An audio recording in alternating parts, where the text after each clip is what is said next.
Hi, welcome to Zigaju Review.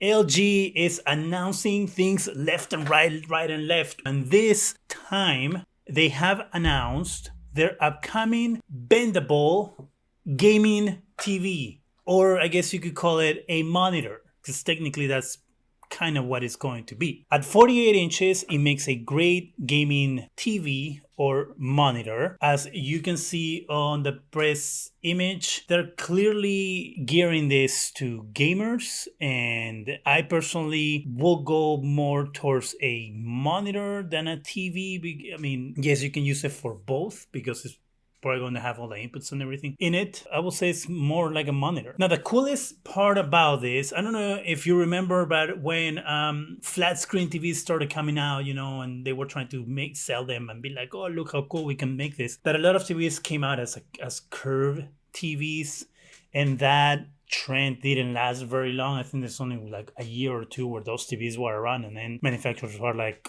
what are we doing? Let's not sell this crap. So LG has realized that, hey, a 65-inch curved screen isn't the best screen to put in the living room, because if you're sitting on the sides and stuff, you won't get the best image unless you're sitting dead center in front of your TV. And chances that might happen if you have a family or more than one person watching TV might just not be the case. So they wised up, and now LG has said, hey, we are going to make this 48-inch TV/gaming monitor that you're going to be able to bend on command. So this monitor is going to be flat, and you can press a button and then you can make it bend for you. Hence why it's a bendable OLED monitor. Call it whatever you want. TV monitors, the same freaking thing. It's going to have that CSO technology, which I talked about in the previous video, which you can see here. The CSO technology is, they're calling it, let me look this name up again,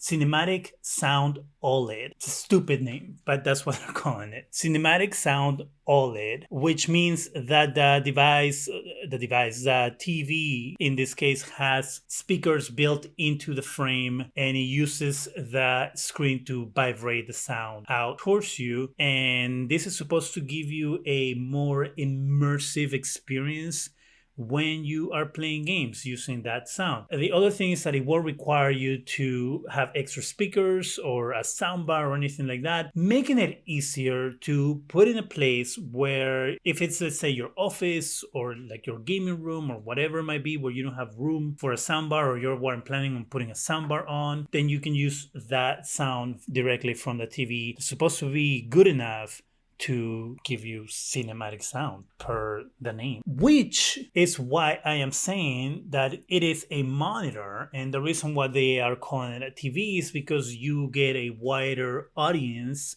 by putting TV on the box and by putting monitor. If you just put monitor, the market shrinks to people who are looking for a monitor for their computer or gaming monitor, blah, blah, blah. If you put it to a TV, anyone will buy it. Karen, who f***s with people at the store, or, Johnny, who is looking to do some gaming in his brand new computer. It's a marketing thing more than anything, I will say. So, of course, this is going to be a 4K screen. It's going to have up to 1000 millimeter radius. So it's going to be like this, I guess.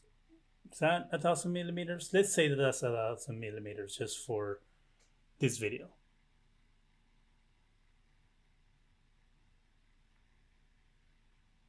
You choose. Now, besides being a 4K TV, this is also going to offer refresh rates from 40 Hz to 120 Hz. So this actually meets the bare minimum to be called a gaming monitor, even though there are gaming monitors that offer 240 Hz to 360 Hz. But obviously, they're not able to be used also as regular TVs. And I'm sure a lot of those don't have the cool feature where you can press a button and show people how your TV can actually curve, which is a cool party trick if you think about it. Of course, there's no price for this thing yet. I'm sure it's going to be super expensive. I will say that this thing is going to cost at least $5,000. Quick research. All right, I'm done with my research, and here it is. So last year, Crazy to remember that 2020 just ended. So last year, there was a 48-inch CX OLED TV. That TV was selling, or right now on LG's website, is $1,500. So if we take that into consideration, that the TV is $1,500 last year, first time that LG brought out a 48-inch OLED TV, then we can safely assume that it will be at least or around $5,000, because you got to think about a couple of things. You have the technology of the moving parts that are going to make this to be flat or curved, right? So that's technology one. Technology two, you have their new CSO, CSO, right? Cinematic Sound OLED.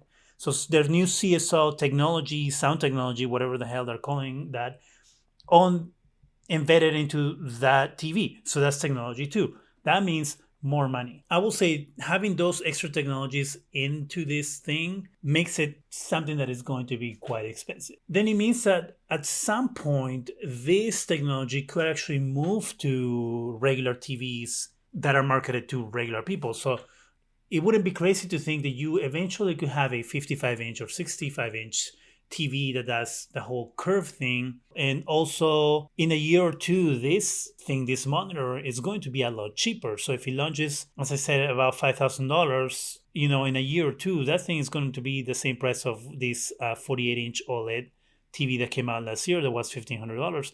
And $1,500 for a monitor like that wouldn't be crazy amount of money to pay for, especially if you can also use it as a TV, as I said. Because a lot of people ended up using that CX OLED 48-inch as a monitor, as a computer monitor. I think that's the sneaky way that LG is getting into building new OLED monitors and putting them out in the market. And yes, I am aware that LG makes gaming monitors already, but those aren't OLED screens. They're LED screens, so not the same thing. Are you excited about this new technology? Do you think that the price is going to be less than $5,000, as I think it will be? Let me know in the comment section. That's it for me. Go ahead and subscribe. Give us a thumbs up. It really helps the channel. Go ahead and hit that bell so you can be alerted every time we have new videos. And thank you very much for watching.